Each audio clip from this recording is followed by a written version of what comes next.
A building once stood in the heart of the city, housing different forms of art and artists. The country's culture was evident, engraved in the structure of the building and bustling among the people who visited. Artists of all forms and different backgrounds came to practice, perfect, and perform their art, and those who came to visit simply watched in awe. This building used to be the home of masterpieces and their creators, a place where culture was captured in time, a place that was cherished by many, a place that was simply priceless. Only a few years after opening its doors, the building collapsed, but even then, its legacy seemed to live on. It was only until it was rebuilt when it all changed. The structure was exactly the same, yet everything felt different. The architect who proposed the rebuilding did not care for its history or the art that once gave it life.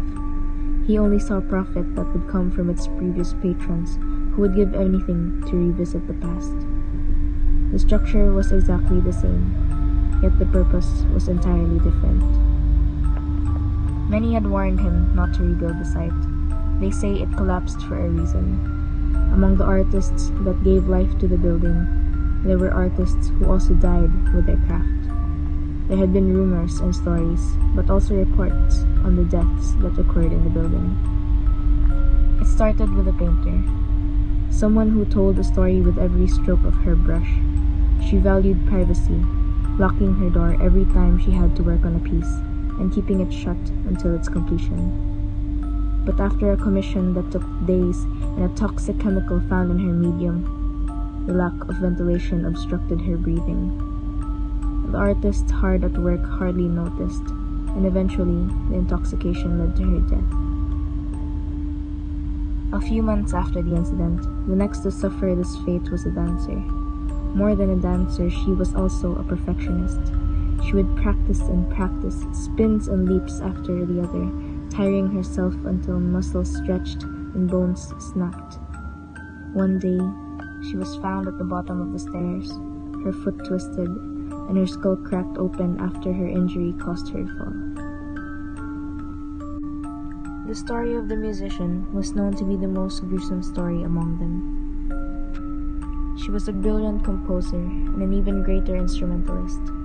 The way she played was beautiful, intense, dangerous. Her arms would often move in seemingly impossible directions, which resulted in an awful contortion in her body. The audience noticed the state of her body getting worse in every performance, until one day, she stopped performing altogether. No one knows what happened to her after her last performance. Lastly, the filmmaker. Professionals in this field are known to be precise and careful. However, that doesn't seem to apply to everyone. No matter how focused she was, her vision was limited to looking through the lens. Everything happened in a quick blur and ended abruptly, leaving the filmmaker with an unfinished film and a life cut short. All these incidents present themselves as mistakes. If only she opened the window. If only she knew where she was standing. If only she had looked away from the camera. If only he had not rebuilt the structure. Everyone makes mistakes. The architect's mistake was blindly starting the project without looking deeper. He did not look for anything to improve in the building, nor did he look for problems that occurred when it was first built and how to solve them. Though one could say that the spirits in the building were responsible for its collapse, there is no denying that the first structure was ever stable or sustainable to begin with.